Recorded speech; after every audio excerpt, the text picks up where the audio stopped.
Hi, welcome back, and sorry for being late this week. I usually try to post on Fridays or Saturdays, and if I'm really running behind on Sundays.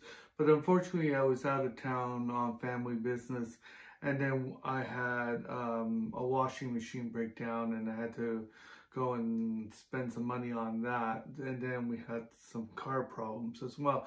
So it's been a very busy week, and so I'm a little bit behind editing this week's blog post.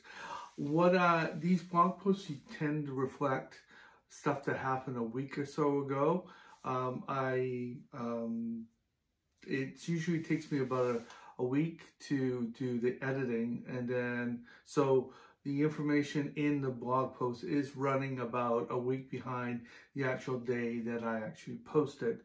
So right now I've have my work, my painting that I've been discussing for the last few blog posts up at Swarm in Hamilton, and yeah, so as I predicted, it has not sold. I've only seen, I think, one piece sold, probably a friend of the artist. That tends to be the way these things go. So this week, what I wanted to do is, now that the painting is up and in the gallery, I wanted to show you sort of the steps that I went through in creating it. Yeah, so let's start. So I got my computer in front of me, and you'll be seeing the thing. So I had done a study back in the summertime, looking at a sort of a fortune teller sort of event, doing tarot card readings, and this so my current interest is the past, using the memory as a filter to examine the world. One interpretation of an artist is that they provide you a view of the world that you don't normally see, a different way of thinking about it. So what I did was, so I'm using memory and locations to focus on people and times and events as a way of seeing the world from a slightly different vantage point. That's sort of a very rough sketch. So as you see here, I now do most of my preliminary drawing on computer. I use an iPad. I find that it gives me the ability to switch things out much more readily. And as you can see here, I'm almost about finished the sketch. And what I do is then I print out the digital sketch onto paper, and then I use that as a guide when I paint. So these are some of the other works I've done recently.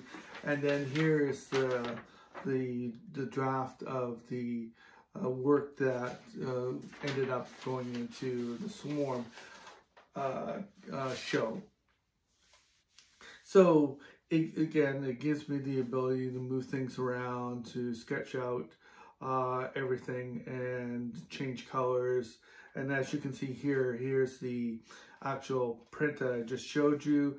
That's what I used as a guide as I started painting the project. Now, because I was in a bit of a rush to meet the deadline, I did not fill out all the details as much as I would normally do. So it was sort of a rough guide to the actual painting.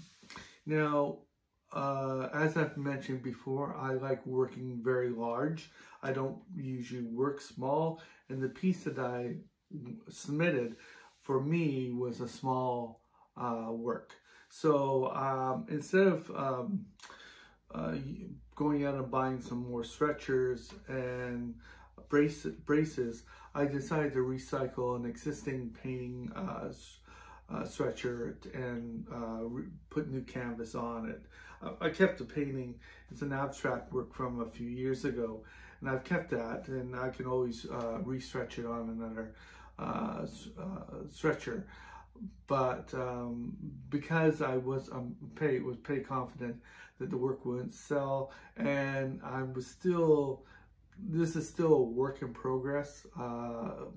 You know, I think it's a very good piece, but I do know that there's room for improvement here. Now, as you can see, I'm priming the canvas. I make my own stretchers and prime my own, and stretch my own canvas and prime my own canvas. It's better quality than the commercial canvas produce pieces that you buy from the store. The canvas is heavier. You can control the amount of gesso, which is the primer. So if you want a very smooth surface, you put a lot of gesso on top of that and then sand it down. I didn't do this in this case. I only put on, I think, one coat. Normally I would put 2 or 3 coats at the very least. Now, I've also started using a projector, computer projector. Since I do my sketches digitally, I can just transfer it to a memory stick and then plug it into the computer projector and then trace out the outline of the sketch that I've drawn.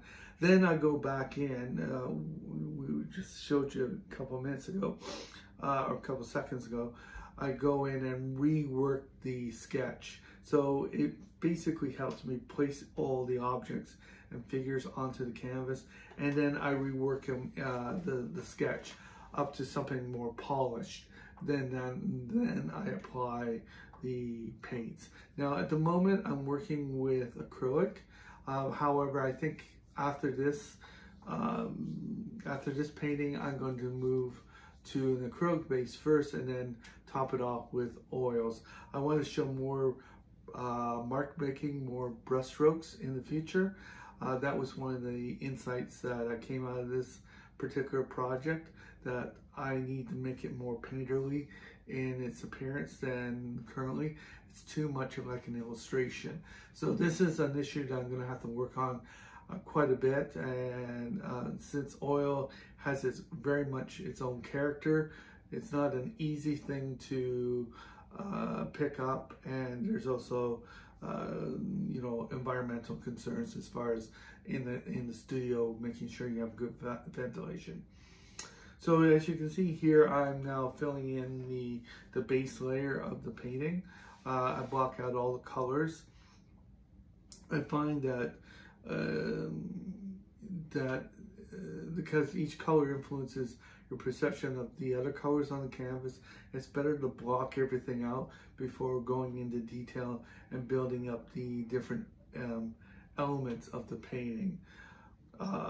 It's quite a lengthy process. You know, from stretching, you know, I spent maybe about 2 weeks working on the digital sketch, and then I spent another 2-3 weeks on the painting itself. So it's a very laborious process. You are in essence creating a luxury item.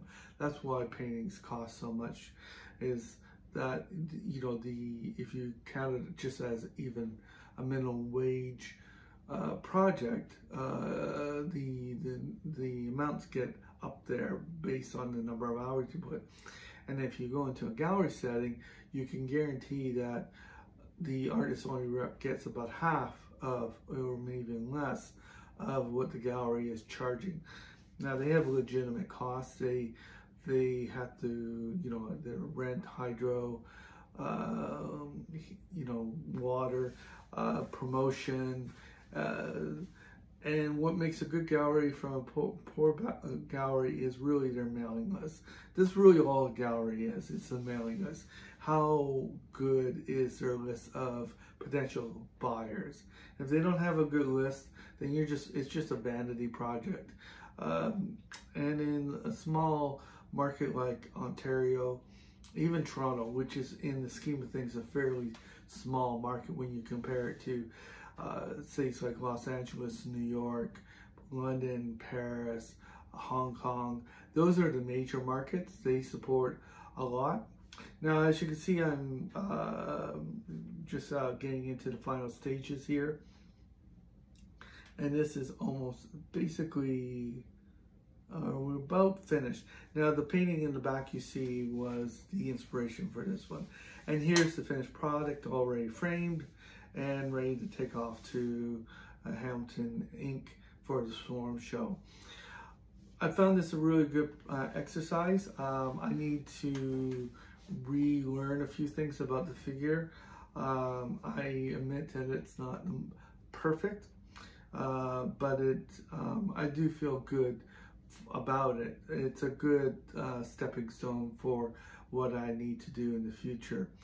This is a problem being an artist. Everyone sees the end of the career Rembrandts and Picassos and that sort of thing, and they don't realize that it's a long journey to that point, and so a long journey to that point. So, you know, it takes years. The 10,000 hours on portraiture is, I think, a fairly accurate estimate on what it takes to do a painting these days, especially given that we are all spoiled by the fact that we can see all the masters that have ever existed in the world, and that becomes our comparison. Where if you were 200 or 300 years ago, you probably have never seen a masters, and your judgment would be formed on the local artists. So if you went to Swarm and looked around in the gallery there, that would be what you'd be judging your local artist that you might be hiring, is based on that, not even what was being shown in Toronto, and never mind New York. But, you know, now with the internet and global communications, your pool of comparison is the world, and that's essentially what I'm competing against. So anyhow, that is the process. I have a lot of thinking to do about how I'm going to move this forward. There's a couple of issues, which is it's a quick read. I want to know how I can avoid the traps associated with illustration, nostalgia, and romanticism, which has the kind of work I'm doing has strong affiliations with that. How do I make it relevant to the current conversation in art that's occurring? I'm not trying to create wallpaper. I'm both trying to express myself, find something that people will find attractive, but I don't want to just create wallpaper. I want to engage in the art conversation that happens within the art community, so that when I produce a piece of work, it's not just pretty work, or it's not just an ego exercise on my part, but it's actually engaging in the issues of the day within the art world. So those are the sort of the standards I'm working with. Till next time, thanks very much. I'm sorry this is a long video, but till next time, I hope you found this a little bit rewarding, and yeah, have a good week, and we'll see you soon. Take care. Bye.